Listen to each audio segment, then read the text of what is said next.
I wanted to talk to you a little bit about going from being the owner of a business to now being an employee and what control means. And I'd love for you to talk about being in the basket of a balloon ride. Yeah. So, when my partner confided in me that, hey, getting close to the end of the ride of what she wanted out of it, right? Because the whole thing happened pretty quickly. The acquisition, when the old owners were looking for their succession, and there wasn't a lot of planning that took place. It really happened rapidly. And so when my partner approached me and said, it's about time for me to get off. I got some things in life that I still want to do. I've got some elderly parents that need some help. And so we started this dialogue about, what would this transition look like for us? We evaluated a couple different options, everything from ESOP to acquisition and probably everything in between. And so landed on an acquisition that there was some common previous work colleagues that owned. And so I felt there's a similar culture, but what happened, we were going into a much bigger organization, right? And so I was certainly giving up control of what we built, right? And putting it into the hands of a much bigger organization, an organization 10 times the size of us. So to give you a perspective, we were 40 employees at the acquisition, and we were going into a company just under 400 employees. And so that's hard, right? It's hard. And I think, Claudia, some of the words that you've used or the language you used around, the voice, the simulation, the observation and the how and the why. How did we get to 5 times the industry average in profitability? Right? I mean, we quadrupled our profits, but we're 5 times the industry average. And what we found, and there's this notion of when you get to a really big company, not that 400 is that big, but it's pretty big. Yeah. The processes are so aligned through the organization where there's not a lot of, the 4-lane highway rapidly comes down to probably a 2-lane highway, right? And there's not a lot of room for movement, yet you lose your agility and your nimbleness.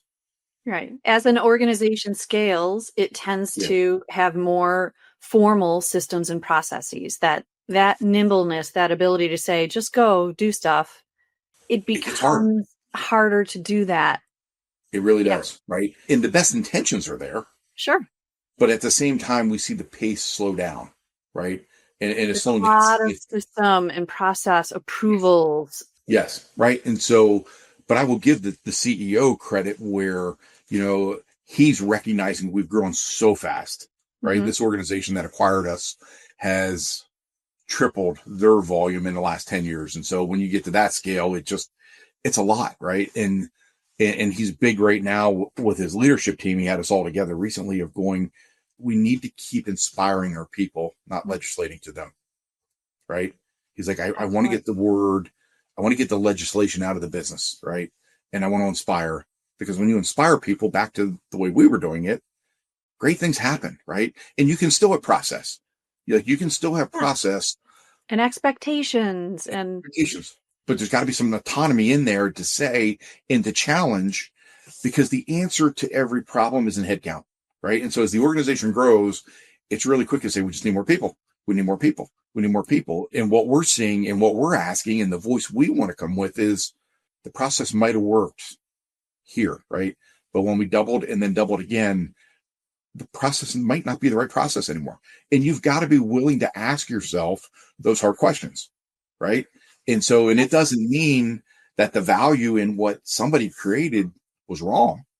It was right for the time, but it might not be right for where we are today and where we're going, right? And so you constantly got to be okay and that humble enough to know that it's not personal.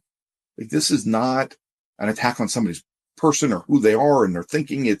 We've got to be challenging the business, right, to make sure that it is still the best version of itself, to be a client-centric organization and serve them, at the same time inspiring our people, not legislating to them, right? Mm-hmm. And so we're working really hard on it. And it's, when you come from a really small entrepreneurial, nimble system, it's hard, right? I'll be the first to tell you. And I've always encouraged everybody to be honest and transparent. And so, we just had all the vice presidents together 2 weeks ago for a big off-site as we're working on some things for next year. And I shared from my heart where I am, right? Like they need to know where Mike is now walking across that threshold, right? And what I'm struggling with and how I'm feeling. And yeah, it's about me, but it's them understanding how am I showing up right now and the support that I need from them to help me get to that next level. And so I encourage people to have the humbleness, right? And the transparency, because that's the only way you move forward. And a little sidebar